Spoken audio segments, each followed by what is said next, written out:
جی السلام علیکم ورحمۃ اللہ وبرکاتہ۔ اللہم صلی علی سیدنا مولانا محمد وعلی آل سیدنا مولانا محمد وبارک وسلم۔ الصلاۃ والسلام علیک یا رسول اللہ صلی اللہ تعالی علیہ وآلہ وسلم۔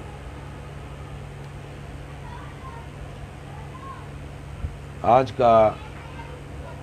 جو موضوع ہے وہ ہے مراقبہ، کہ مراقبہ کس طرح کیا جاتا ہے اور یہ کب لگتا ہے، تو تھوڑا اس پر روشنی ڈالیں گے انشاءاللہ تعالی۔ مراقبے کی اصل حقیقت کیا ہے اور اس کی حقیقت کا کمال کیا ہے، کہ انسان اس مراقبے کے ذریعہ کہاں کہاں تک پرواز کرتا ہے، تھوڑا سا اس پر روشنی ڈالیں گے انشاءاللہ تعالی۔ دیکھیے، مراقبہ جو ہے اکثر و بیشتر یہ کہتے ہیں لوگ کہ صاحب مراقبہ کرو مراقبہ کرو۔ ہاں، مراقبہ کب اور کیسے کیا جاتا ہے؟ سب سے پہلی بات تو یہ ہے کہ مراقبے کے لیے چاہیے کہ اللہ کا ذکر اتنا کرے کہ لا الہ الا اللہ، لا الہ الا اللہ، لا الہ الا اللہ، کہ اپنے قلب کو وہ جو بیدار کر لے، اپنے لطیفہ قلب کو بیدار کرے۔ اور جب لطیفہ قلب بیدار ہو جاتا ہے، نور سے معمور ہو جاتا ہے، جب وہ قوت پروردگار مطلب نور کی قوت اس کو اتنی حاصل ہو جاتی ہے کہ یہ اللہ کی قوت مطلب نور اس کو میسر آ جاتا ہے،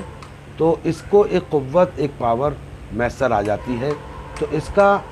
آپ یہ چاہیں کہ میں عالم ملکوت جاؤں گا، تو کیونکہ لطیفہ قلب کی جو مقام ہے اس کا وہ ملکوتی ہے، تو اس کا ایک لطیفہ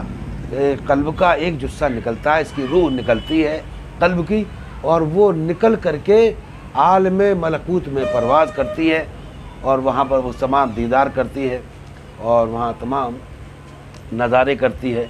تو وہاں جو بندہ جو وہاں سب گھومتا ہے، دیکھتا ہے، پھرتا ہے، کیا ہے، تو وہاں کی یہ مشاہدے کرتا ہے،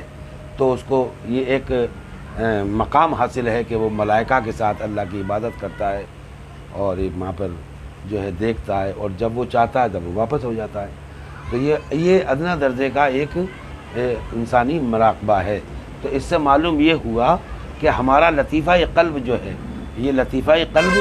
بیدار ہونا شرط ہے مراقبے کے لیے۔ اگر ہمارا لطیفہ قلب اگر بیدار نہیں ہے تو ہمارا مراقبہ نہیں لگ سکتا۔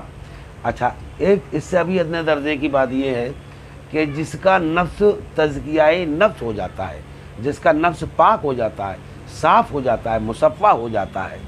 تو وہ اس اللہ کے جو بندہ ہے، اس بندے کے ہاتھ میں اس کا ریموٹ آ جاتا ہے، اس کا کنٹرول نفس جو اس کے ہاتھ میں آ جاتا ہے ایک دم، تو وہ جدھر چاہتا ہے پھر وہ نفس ادھر ہی کو چلتا ہے۔ تو نفس کا بھی مراقبہ لگتا ہے۔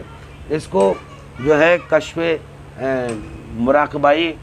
کہہ دیجئے کہ یہ ناسوتی ہے۔ یہ ناسوت میں جہاں چاہتا ہے وہیں پہنچ جاتا ہے۔ اب ناسوت میں تو اس کی پرواز بہت کچھ ہے۔ ناسوت میں جہاں بندہ چاہے، بس اس نے خیال کیا، اگر نفس پاک ہو گیا، اگر اس نے خیال کیا تو وہ مکہ پہنچ جائے گا، مدینہ پہنچ جائے گا، بغداد شریف پہنچ جائے گا، مرشد کی بارگاہ میں بھی حاضر ہو جائے گا، کیونکہ وہ نفس اس کا پاک ہو گیا ہے۔ تو یہ نفس کا بھی ایک مراقبہ ہے، تو یہ نفس کے ذریعے پہنچ جاتا ہے۔ میں نے ابھی آپ کو قلب کا جو فنکشن بتایا تھا، تو قلب کے ذریعے سے بھی وہ عالم ملکوت کی پرواز کرتا ہے، عالم ملکوت میں اپنا ایک مقام بنا لیتا ہے۔ ایسے ہی یہ لطیفائی جو روح ہے، جو سیدھے ہاتھ کی طرف ہوتی ہے پشتان کے نیچے، تو اور اس کا مقام عالم جبروتی ہے۔ اگر روح بیدار ہو جائے، کیونکہ قلب نے پرواز کی تو ملکوت پہنچا، اگر روح پرواز کرے نکل کر کے ہی، اس کو بھی نور کی قوت حاصل ہو جائے، پاور حاصل ہو جائے، تو یہ بھی نکل کر کے پرواز کرتی ہے اور عالم جبروت میں پہنچ جاتی ہے۔ تو کیونکہ عالم جبروت میں حضور پاک صلی اللہ علیہ وسلم موجود ہیں، حضور کی یہ ملاقات کرتی اور ان کا زیارت کرتی، حضور کی غلامی میں رہتی اور وہاں حضور سے ملاقات کرتی اور وہاں دیدار کرتی، وہاں نمازیں بھی ہوتی ہیں، اور تمام وہاں پر جو حضور پاک صلی اللہ علیہ وسلم جماعت پڑھاتے ہیں بیت المعمور میں، تو حضور کے ساتھ پھر یہ نمازیں پڑھتا ہے، عبادتیں کرتا ہے بندہ، روح کی پرواز جب ہو جاتی ہے۔ عالم جبروت میں، تو بندہ وہاں جا کر کے نمازیں بھی پڑھتا ہے، حضور کی بارگاہ میں قدم بوسی بھی عرض کرتا ہے، حضور کے مطلب فرما برداری کر لیتا ہے وہاں جا کے، ایک حضور کا زیارت میسر آ جاتی ہے حضور کی۔ تو یہ تو حضور کی جو معاملہ جو وہاں ہے وہ ایک الگ معاملہ ہے، تو وہاں پر بھی عبادت اور ریاضت کرتا ہے۔ ایسے ہی اگر اس نے یاہو کے ذکر سے اگر لطیفہ انا کو اگر بیدار کیا ہے تو یقیناً yahoo yahoo yahoo yahoo yahoo yahoo اس کو یاہو کے ذکر سے بیدار کیا جاتا ہے، اور یہ بھی نکل کے پرواز کرتا ہے، اور یہ جو لطیفہ انا ہے یہ عالم احدیت کی مخلوق ہے، کیونکہ یہ لطائف جو ہیں، لطیفہ قلب ہے، روح ہے، سری ہے، خفی ہے، اخفا ہے، انا ہے، یہ مختلف عالموں کی مخلوق ہیں جو اللہ جل شانہ نے انسان کے اندر جو ہے داخل فرماتی ہیں، انسان کے اندر رکھی ہیں سینہ مبارک میں، اور یہی انسان کی اشرفیت کا پوشیدہ ایک راز ہے۔ مطلب یوں کہیے کہ اس کا جو موجود ہے، میں جو بات کر رہا ہوں، انسان کی اشرفیت کا پوشیدہ راز یہی ہے کہ اس کے اندر لطیفہ قلب، روح، سری، خفی، اخفا اور یہ انا،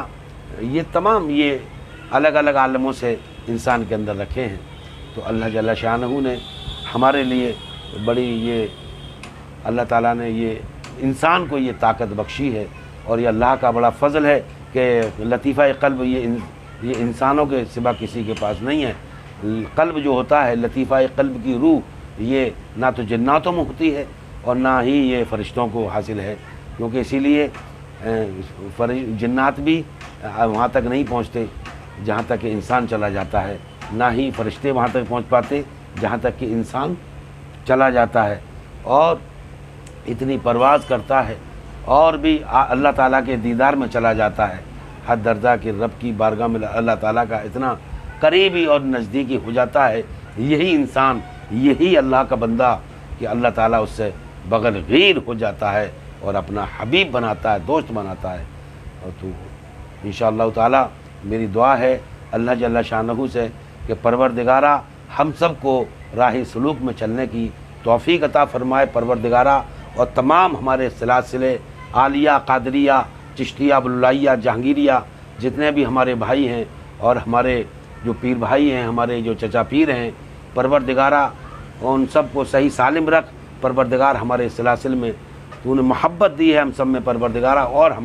ہم سب کو آپس میں محبت کرنے کی توفیق عطا فرمائے پروردگار۔ سرکار خواجہ حسن سلطان اولیاء دادا میاں کے صدقے وسیلے سے، سرکار دادا میاں شہنشاہ محمد نبی رضا شاہ قطب عالم کے صدقے تبسل سے، سرکار مخدوم منم پاک بادشاہی لولاک مجمع البحرین کے صدقے تبسل سے، پروردگارہ ہمارے بھائیوں کو سب تمام بھائیوں کو صحیح سالم رکھ، اور تمام عالم میں امن اور سکون عطا فرما۔ میرے مولا ہم سب ہندو مسلمانوں میں ہم سب میں محبت اتحاد عطا فرما، ہمارے ملک کو ترقی، کامیابی، کامرانی عطا فرما۔ یا اللہ ہم سب کے جو دلوں میں جو گندگی ہے، جو غلاظت ہے، پروردگارہ سرکار خواجہ غریب نواز کے صدقے تبسل سے، سرکار دو عالم کی نالین کے صدقے میں، پنجت الپاک کے صدقے مولا ہم سب کے قلوبوں کو منور و مجلہ فرما۔ سبحان ربک رب العزت عما یصفون وسلام المرسلین والحمد للہ رب العالمین، لا الہ الا اللہ محمد رسول اللہ۔ السلام علیکم ورحمۃ اللہ وبرکاتہ۔